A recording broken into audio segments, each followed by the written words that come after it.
बिस्मिल्लाहिर्रहमानिर्रहीम। अस्सलाम वालेकुम। Welcome to life is Soni. कैसी है मेरी प्यारी सी छोटी सी यूट्यूब फैमिली। उम्मीद करती हूँ सब लोग खैरियत से होंगे और अपने घर में मज़े मज़े के खाने खा रहे होंगे।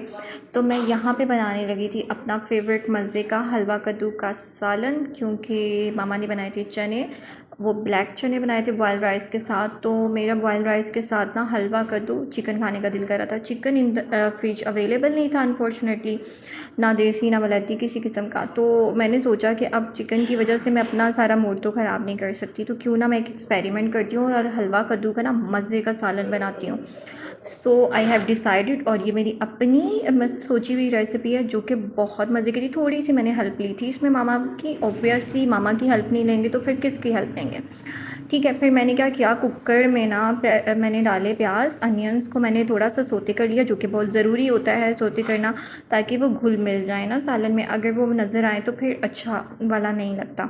ठीक है, क्योंकि मुझे ऐसा लगता है कि खाने का जो अरोमा होता है और जो उसकी शक्ल होती है ना, उससे भूख ज़्यादा बढ़ जाती है, तो इसीलिए उस पर थोड़ा सा ध्यान देना चाहिए। उसके बाद मैंने कर दिया खूबसूरत सा रंग ऐड, टोमेटो, ग्रीन चिली और जिंजर गार्लिक पेस्ट मिक्स वाला कूट के, ताकि टाइम सेविंग भी होता है और इजी भी रहता है। तो वो मैंने इसमें डाल दिया और मैं इसको कर रही हूँ मिक्स, ताकि ये थोड़ा सा सॉफ्ट हो जाए। और ये बहुत यूनिक सी रेसिपी, आपको बहुत मज़े की लगेगी, आप ज़रूर इसको ट्राई कीजिएगा। अगर आपका हलवा कद्दू बॉयल राइस जो वाइट वाले होते हैं उसके साथ खाने का दिल है और चिकन या मीट कुछ भी अवेलेबल नहीं है, तो आप इस रेसिपी को फॉलो करके बनाइएगा, बहुत मज़े का लगेगा। साथ अचार और सैलड हो, ओए होए बहुत मज़े के बन जाएगा। खैर, यहाँ पे मैं इसको कर रही थी थोड़ी सी इसकी बुनाई। तो अगर आप मेरे चैनल पे नए आए हैं तो आप प्लीज़ इसको सब्सक्राइब कर दीजिएगा। और मैं इसमें ऐड कर रही हूँ नमक, मिर्ची, हल्दी, धड़ा मिर्च एंड ज़ीरा, डेट्स इट।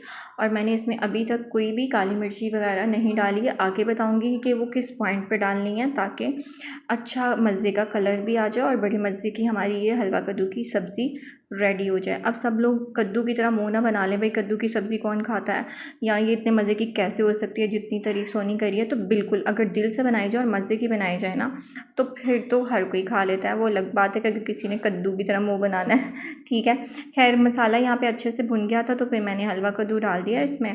जिस तरह से हम पील ऑफ करते हैं और बीज वगैरह निकाल देते हैं, जिस तरह करेले का करते हैं ना, उसी तरह से सारा इसको पील ऑफ किया और इसके बीज अलग कर दिए और इसकी कटिंग कर ली। क्यूब्स आपके छोटे हों बड़े हों कोई मसला नहीं होता, बिकॉज हम इसको कुकर में पकाएंगे। तो मैं इसको कुकर में पका रही हूँ, इससे जल्दी गल जाता है और इसको मैशअप करने के लिए इजी होता है। फिर मैंने इसको कुकर को बंद कर दिया और मेरे कुकर में 3 मिनट लगता है स्टीम भरने में, और उसके बाद 5 मिनट में ये हो जाना है। ठीक है, तो जब तक ये हो रहा है तो मुझे ये बताएं किसी ने मेरे चैनल को सब्सक्राइब किया है या नहीं किया, तो आप कर दीजिए, क्योंकि इसकी डेवलपमेंट अभी बाकी है। तो जैसे ही कुकर में स्टीम हुआ और 7 मिनट वेट करवाया, तो उसके बाद मैंने कुकर खोला तो ये कुछ इस तरह से हो गया कि बिल्कुल मैशअप हो गया। और जो थोड़ा बहुत रह गया था वो मैंने उसको हाथ के साथ, जो होते हैं ना घोटा सा होता है जिसको हम साग और पालक को यूज़ करते हैं, उसके साथ मैंने इसको घोट लिया था। अब मैं इसमें डाल रही हूँ काली मिर्ची और सोनी खुशबू मसाला, जो कि गर्म मसाला, मैंने ऑलरेडी अपनी वीडियो डाली हुई है कि मैं खुद बनाती हूँ, तो ये वो मसाला मैंने डाला है। क्योंकि जब तक खाने की खुशबू आपको अपनी तरफ नहीं खींचती ना, तो मज़ा नहीं आता।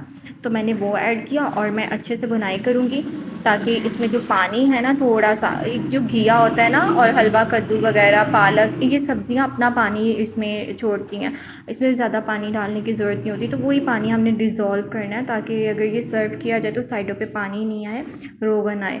तो खैर मैंने पानी को खुश किया और एंड पे मैंने क्या किया, कसूरी मेथी डाल दी। और कसूरी मेथी से बड़ी मज़े की खुशबू आती है, बड़ा मज़े का जायका आता है। अच्छा, वैसे कसूरी मेथी को कसूरी मेथी क्यों कहते हैं, अगर किसी को पता है तो मुझे ज़रूर बताइएगा, क्योंकि मुझे ऐसा लगता है कसूरी मेथी को मेथी कसूरी इसलिए कहते हैं, शायद ये कसूर में सुखाई जाती है। ठीक है, आप लोग बताइएगा क्यों कहते हैं। तो यहाँ पे मेरे हलवा कद्दू की रेसिपी हो चुकी थी रेडी। आप देख सकते हो कितने मज़े की लग रही है, कोई चंक्स नहीं है, बिल्कुल मैशअप हो चुका है हलवे की तरह हलवा कद्दू। तो आप भी ट्राई कीजिएगा इस यूनिक सी रेसिपी को, जो कि मैंने ट्राई किया। और बॉयल राइस के साथ मैंने इसको खाया, आप चपाती के साथ खाना चाहते हैं, इट्स अप टू यू, आप खाइएगा। और मेरे चैनल को सब्सक्राइब कीजिएगा, ताकि मेरे चैनल की डेवलपमेंट हो जाए। और मुझे आप सबके सपोर्ट की ज़रूरत है, दुआ में तो ज़रूर याद रखिएगा, मैं भी दुआ करूँगी कि अल्लाह जी सबको खुश रखे, हेल्थी और वेल्थी वाली लाइफ दे दें, ये बहुत ज़्यादा ज़रूरी है। और बताएं कैसी लग रही है शक्ल, मैं आपको शक्ल दिखा रही हूँ, थोड़ा शशका तो मारना बनता है, इतनी मेहनत से मैंने बनाया। तो चैनल को सब्सक्राइब कीजिए, मिलेंगे नेक्स्ट ब्लॉग, अल्लाह हाफिज़।